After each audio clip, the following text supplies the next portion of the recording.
Are you stuck in the daily chaos of your construction business, estimating, chasing crews, fighting fires nonstop?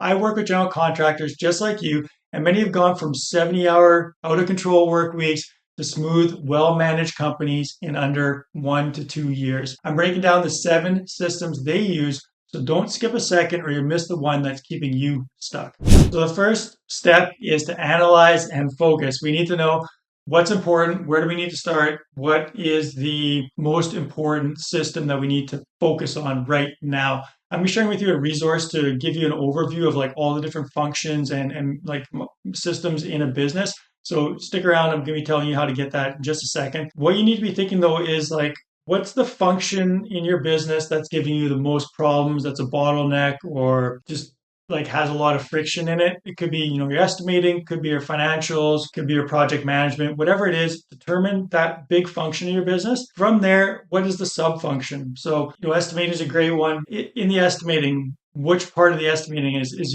your software is not very good? Do you need to get templates in place? Maybe your cost database is not really good. So which kind of sub functions need to get taken care of? And then finally, what's the tasks involved? So if you need to get templates in place, well, what do you need to do? What is the task? Do you need to build out a template for a new home build, for a full home remodel, for kitchen remodel? Really get very specific on like what are all the different like things that need to get to happen in order to get that system in place. So that's the first step, and that'll bring a lot of clarity and a lot of ease to you. That'll help you kind of build one thing at a time. Every small piece that you get into place will save you time, make things easier, and you'll learn how to build systems better and better the more you do. After you've kind of got the system in place, now you need to plan the implementation. So what does the implementation look like? Who's going to be responsible for this? How can you delegate it? What's the training going to look like? So there's all this other components around just getting the system in place, but how is this actually going to get utilized and incorporated into the company, and planning that out. I'm going to be going over how to do that in a second, but for now you just need to be thinking about what's the plan overall. And then from here, what I'm going to do is in the description of this video, there's a link there to go get a business asset appraisal, which is a spreadsheet that we've developed. It's got all the big functions of the business and all the kind of sub functions within those functions of which systems do you need in place. And then it's a scorecard of where are you at right now. Is it nothing? Is it like okay? Is it fully built out and delegated and you have training for it and you don't even need to think about it anymore? So this is a huge resource and tool to help you systemize your business, and it'll give you a lot of clarity as well as keep that running scorecard of like, where am I focusing, what's important, and all that. So I'm going to be going through a little walkthrough at the end of this video to show you how to utilize the document. But for now, know that you can go grab that in the description right now. Go get it for yourself. It's an amazing resource that we've developed over the last 2 years working with clients, helping them systemize their business. So moving on to number 2, building out systems. You're going to need the right tools, right? You're not going to show up at a job site, there's a bunch of lumber on the ground, and you forgot your saw. You're not going to build a house. So we need the right tools. You need the right software stack to be beneficial and useful to get these systems in place. I'm going to be sharing with you the software stack, the software build that I prefer. We do have customized options for clients, and we've worked with different softwares depending on what they're using. As long as it's decent, we can make it work. But what I like is for financials, I like QuickBooks Online. It works great for most any contractors doing up to 10, even 20 million. So QuickBooks Online, great financial software. Project management software is the next kind of piece after you have your bookkeeping software in place. For project management software, general contractors, the top ones that I like to suggest right now would be JobTread and Contractor Foreman, as well as BuildExact. So any one of those 3 is going to do well for you. They'll have kind of cons, like pros and cons to them. So my suggestion is go get a demo of each one or get a free sign up if you've got that, and test it out, see which one's going to make the most sense for you. So that's your project manager in your tool pouch. The next one is Google Drive. Again, you could use some other cloud folder file management system, but I like Google Drive. It works well. You can have permissions, you can have shared drives, shared folders. You can share things with clients. You can keep all your photos in there and your documents for plans, permits, whatever, right? So Google Drive, is definitely something that's required. And then a good CRM system. So this is something a lot of general contractors are missing on the sales and marketing side. So you may call a CRM like project management software, like I mentioned earlier. The reason I don't call it those CRMs is because for me, a CRM is sales and marketing. And probably the most well-known one would be like a HubSpot. We have our own one that we've developed. It's called Rapid Lead, and it's specifically built for contractors. And a good CRM will be able to do your marketing, your sales, your automations for sending out emails, sending out market materials, phone messaging, texting, setting appointments.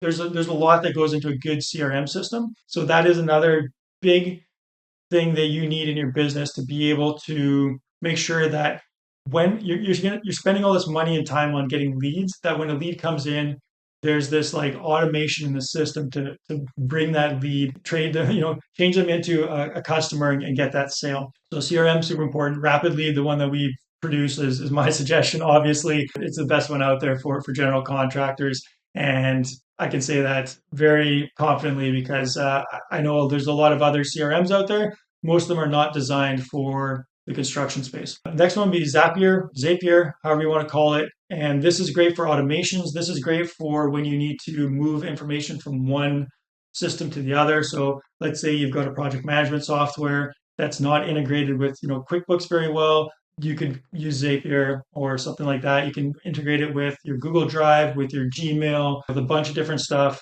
Really great program. And then the last one I'm going to mention in the tech stack is ChatGPT. ChatGPT is coming. It's already here. I mean, if you haven't used it yet, you should be. Any business that's not using AI effectively is going to get left in the dust. And it's like going from a hammer to an air nailer. Yeah, you can build a house with either one, but it's going to be a heck of a lot faster and a heck of a lot easier with an air nailer. So ChatGPT just makes things so much easier, quicker, and is just another part of your software stack that's going to help everything else in your business just run more efficiently and provide you with really whatever you can ask it, it's gonna help you out with it. So that is the software stack to get your systems in place. Those are the big ones that I use, and we integrate all of them into a very cohesive, well-run, well-managed company that's supporting. That's like that base layer of software and technology that's supporting the systems in your business. All right, moving on to point number 3. You still with me here? I just want to commend you for even thinking about getting systems in place. You may have, you hear about it here and there. Most people don't take it seriously enough because this is really your golden ticket to getting the freedom and the profitability, the money. Like obviously people want money, you want to get rich and all that stuff, but that's just something to help. Like money just helps you do whatever you want to do, right? Whether that's more freedom, more time with your family, living it up, helping your community, whatever it may be, right? So systems is the way to get there, and no successful business owner has grown or run a successful business without being really good at systems. So you're well on your way. Number 3 is structure. So we're kind of going down in detail levels here. We've got the idea for planning, we got the software. Now it's like, how does this all kind of look and function together? And this is where a lot of contractors get really confused, or where a lot of inefficiencies lie, because it's like we've got the software, we've got this software, we got that software, kind of using each, but we're still like, it's not fluent and we're still like jumping around here and there. So with the structure, the kind of the main one that's really very like kind of easy to implement and the most sort of really effective if you don't have something good in place is the file management. So like Google Drive, like I mentioned, you want to have a good folder structure. So everything has good folders and that it's easy to find and you have proper permissions for people. So you need to build some structure inside your file management system, ideally Google Drive. I've got another video on exactly how to set up your Google Drive, the structure, how I do it with clients, all that stuff, as well as automations. You can automate folders, you can automate files, there's a lot of like great automations you can do that trigger when a new client comes in or a new employee or whatever. So definitely getting that set up is a huge step forward into the organization and systems in your business. Now, information flow. This is something you have to conceptualize of like where, how does the information get into the system and where does it need to go? And most of that can be done through automations. So new leads will be through forms. It'll flow into your CRM. Your CRM will flow into your project management software, which will then flow into your QuickBooks, bookkeeping software. So the information flow is really important, and also the information flow for notification. So new lead comes in, who needs to be notified? What needs to happen? What's the process, right? So understanding like triggers and actions is a key part to systemizing a business. So what's the trigger is a new lead comes in. Could be a referral, could be a phone call, could be a form on your website, could be someone walked into your office and is like, "Hey, saw you across the street." Whatever it is, that's a trigger. It should then there should be an automated process that gets started from that. And then, depending on what's happening, a person will have to communicate with them or whatever. Other triggers could be we need a new employee. Another trigger could be any number of things, right? So start thinking in triggers, like where does the process start? What triggers the process? And then, where does this process go? And maybe once this process is completed, where does that information or how does that trigger the next process, right? So new lead, new client could trigger the new lead process, then goes into the estimating process, then goes into the pre-construction process, then whatever, right? So there should be these handoffs and these natural triggers and completions of processes as they get built out across your business. So hopefully that's making sense. I've got a bunch of like workflows to visualize all this. If you need help with this, reach out to us. There's links in the description below. Get signed up. We got tons of great free courses as well as ways to reach out to us if you want help systemizing your business. This is not a cakewalk.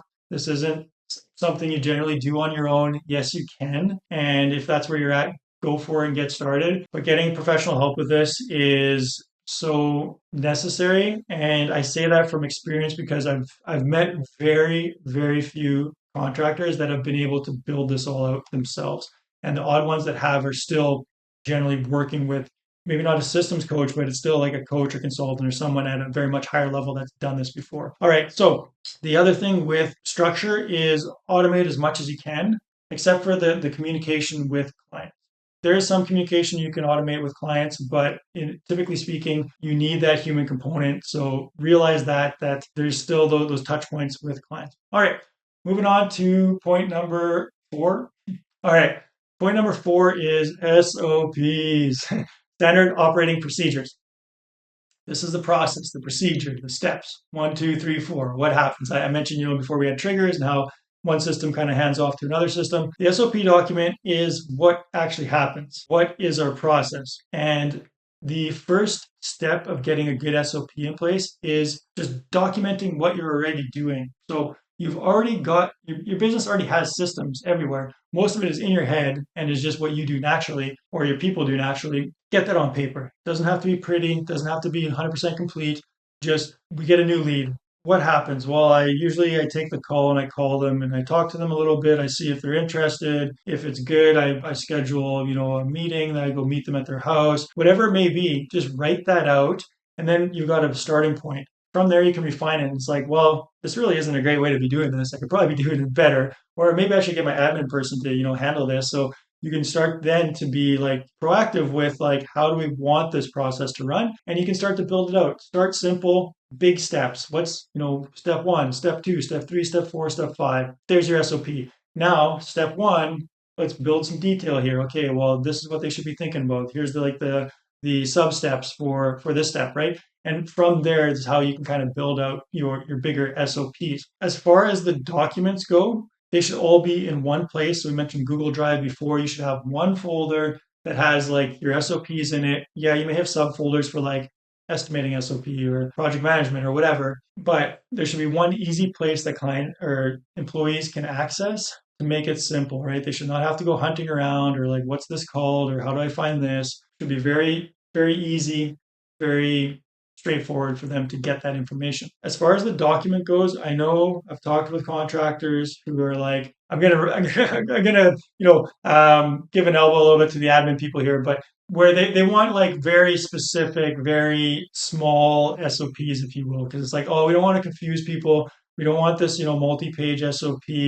We should just have like an SOP for answering the phone, or we should just have an SOP for sending a proposal. You can do that, but you're at the end of the day, you're going to have like 100 SOPs in your business. And again, people are going to be confused. It's like, what do we call this? Where do I find this information? I like to have one big SOP. And it's not that it has to be long, it's just big as far as it encompasses a large amount of different processes in the business. So for me, estimating should be its own SOP.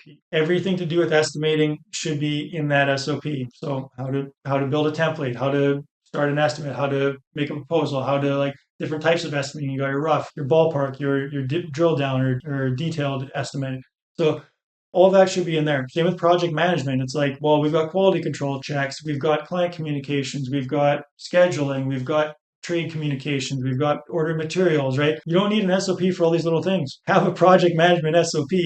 So the project manager is like, where do I find this or how do I train someone on this? Go to the project management SOP. Find the subcategory, right? You're going to have like, as long as you have like headers and subtitles and everything is like structured and formatted properly, it's very easy to bounce around like a document to find out what you need or press Control F. Nowadays, everything's very searchable. So one big function per SOP. Keep it easy, keep it simple. Don't overthink it. Get it in place, and then I'll be showing you through later how to like take it from I don't know, something rough to like a diamond, right? So your SOPs, as long as you get started, we can make it amazing later. All right, so moving on to number 5, which this is actually kind of incorporated in the SOP, but it's used a little differently, and that's checklists.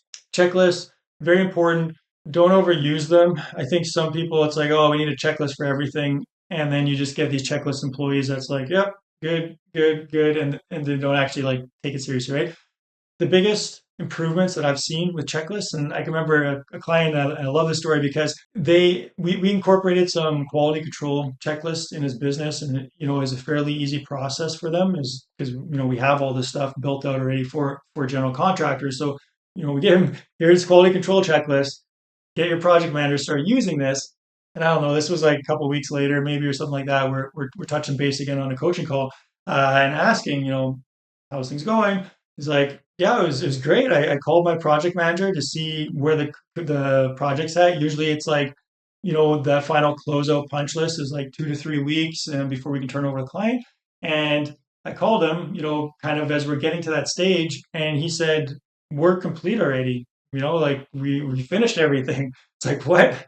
How'd that happen? Don't we have like stuff left over or things to do? And he's like, no, we used a checklist. So we got everything, buttoned down before we got to the end of the project. And they had maybe a couple of days of like minor little things to fix up instead of these couple of weeks of quality control issues or things that just kind of get pushed to the side and all this stuff. So quality control checklist, very, very important. And there should be one for all the major stages. So you're going to have quality control for maybe, the lot clearing and setup, foundation, concrete, things like that. Framing should be its own checklist. Your rough trades, so pre-board inspection, could be installation inspection, checklist. So all these different things, finishing and things like that, you should have checklists for quality control and make sure they get utilized and people are using them properly. Make a huge, huge difference in your business. The other good place to have checklists is your new client onboarding, because you want to make sure that the onboarding of every client is very specific and that they get amazing experience right out of the gate when they sign up. If they've signed a contract or paid you money, you want to be like Johnny on the spot. Let's, send them their welcome email, get them set up in the system, send them their information, connecting with the designer, the project manager, whatever it is, you need that checklist. And then a new employee as well. So a new employee, you're going to have to get their information. You're going to have to get them set up in the system. You're going to have to send them an email to let them know when they're starting, what they need, start them on the training, whatever it is, right? So you can have a checklist for a new employee. So those are the big checklists that I found to be the most effective. There's obviously other ones that can be used, and these checklists should be in the SOP document. The reason for that is because the SOP is sort of your tablet in the sky, if you will, or whatever, your template, right? So if you want to change your checklist, which will happen over time, you want to make sure that you've got like the master copy of a checklist, which will be in your SOP, that you can then just copy and put that into some sort of document or put that into your project management system for to-dos or whatever. And so you've always got a base copy that you're working from. Making sense? Still with me here? All right, so now you are well on your way to systemizing your construction business. We've got kind of the big stuff in place. Now it's like the implementation. And this is where the wheels come off and things fall apart because, getting the software, setting up the processes, everything I mentioned, it kind of like takes time. And yeah, to get everything working together is not easy, but you can get it in place. The big difficulty and the thing where a lot of people kind of hit a roadblock is that now the implementation has to happen. You need to actually get people to do this and run the system and implement and work it. So the main things that is going to really help you forward here is a training video and having some sort of training program. If you are doing like an internal office type of thing, like estimating or an admin sort of thing that's on the computer, just do a screen share, get Zoom, whatever, do a screen share and talk through what you're doing. Estimating, I open up the plans and I open up the takeoff software, I open up the project management software, I open like a template based off of this criteria. So you can just sort of talk and walk through, do a screen share, and then you can use that as a training video. With the SOP outlining everything and the training video, with those two pieces of information, most anybody with half a brain can then follow that system. It's not that they're going to get it perfect, they're going to know it right away, but that should be enough for them to really get a good grasp of the training and be at like 70% maybe. They may need some hands-on help as far as like you reviewing their work and giving them feedback or them asking questions or whatever. And there'll be this natural process over a couple months until they're like, can just run with it. But those two items right there will save you a ton of time and really help with your systems. If it is something like more your on-site guys where it's like they need to know how to frame a wall or there's a certain type of, skill that you need them to know, like using certain tools or whatever. Don't go creating all your own videos. It's just going to take forever and you don't need to do it. Just go to YouTube and look for a video on how to frame a wall or how to run a table saw without cutting your arm off. There's tons of videos out there. Find one that makes sense to you and it's like, yeah, that's, I would agree with how they're doing this and put that in an SOP or put that in a spreadsheet for training and ask new recruits, depending on their experience level, can you please go watch these videos and make sure that you're trained up on this, right? So this gives guys the ability to kind of learn on their own time, especially newer employees that are very green. It'll get them up to speed a lot quicker than them just trying to learn on site. And this is what happens a lot in the construction industry is guys just learn on site, but it's just not effective. And it happens across the industry and it's so common that it's just considered general normal practice and just a way to do it. But having some sort of training system and like kind of ranking of like how long someone's been in a certain position and what they should be training. And it's like, this is where you're at here. You want to do a skills assessment up front so you know like what their skills are and their experience levels. And then, helping them guide them to that next level. You should have a system for that because the people component is the most chaotic, if you will, part of the business, and that's where a lot of systems problems come up is the people using them or not using them, not being trained on them. So the training portion, very important. All right, that leads me nicely into point number 7 here. So point number 7 here is people. And the systems, you've got all that set up now. You've got all that working. You got the software, you got the training, all that great stuff. Without the people component, it's all for naught, right? And the big thing with people is you need to have the system first. And this is where a lot of people go wrong, especially newer into business, is like, oh, we need an admin person, so we'll hire an admin, and they have like 5 years of experience in a similar role, so they can help us with our systems and get things in place. To some degree, that's true. But from an employee from the outside coming into a business and expecting them to then kind of build their own job and figure out what they need to do is just asking for disaster. They're going to be overwhelmed, overstressed, and you're going to be like, why don't you know this stuff? I thought you had like lots of years of experience.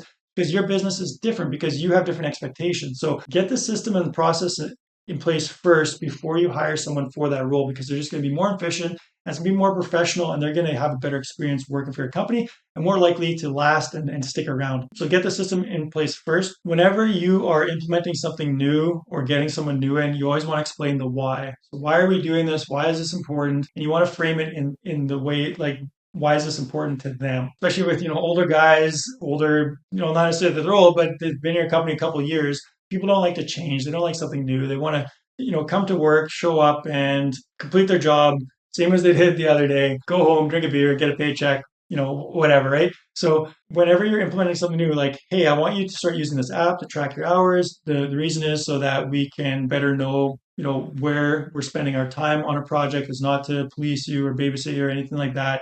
It's so that we can start, tracking time, whatever, for projects, be more profitable, ideally, be more successful, and have a really healthy, strong business so that your job is secure and we can hopefully, pay everybody more in the future, whatever it may be, right? So you need to explain it, give them the why of like why you're doing this, why it's important. The other thing is patience with people. Patience is a skill. It's learned over time. I know for myself, it's very hard to kind of bite your nails when you see someone doing wrong. And sometimes that you don't need to be that person to teach people everything and to jump in always. You need to sort of give them a bit of space and let them make some mistakes so they can figure it out themselves and kind of help them through that or provide feedback for them. But patience is needed with people. Of course, if someone's not working out and you know that it's not a good fit, you need to get rid of them quickly. But that said, most people, as long as they care about the job and they can figure things out, that they should be able to, with a bit of patience, be able to be an amazing employee. Now, when you have a new employee coming into your business, this is a great time. A new employee or just starting a new process this is your golden ticket, your golden opportunity to create amazing systems because they are new. They don't know anything about your business. They've got outside experience. And now they're going to run through your SOP and they're going to run through your training and they're going to make mistakes. There's going to be things unclear for them. They're going to ask questions. This would be where you need to realize that you need to be very intuitive of like why, like what are they asking and why wasn't this clear? If you feel that there's like a mistake that happens a lot of time with somebody or that they're asking a bunch of questions about something, it's like, oh, I need to go back to the SOP and add another section about this, or I need to reword this because people are taking it the wrong way, right? So this is how you can slowly tweak your SOPs, and every new employee, every person that goes through this training is going to help improve it as time goes on. So you can get really, really great SOPs built out over time. As far as the whole human component of a business, this is the not having proper like roles, responsibilities, accountability, and decision making is what can sometimes feel like even though you've built out some nice systems and you've got some software, but things aren't connecting, you're still tied to the business. People are always asking you questions and you're still very much entrenched in the business. It's often because you don't have clearly defined roles. You want to have an org chart to know kind of where everybody fits, but every employee should have a specific role in the company. They should know the responsibilities and their accountabilities. What are they accountable for? What are they responsible for doing? And then finally, have a document that explicitly tells and talks about decision making.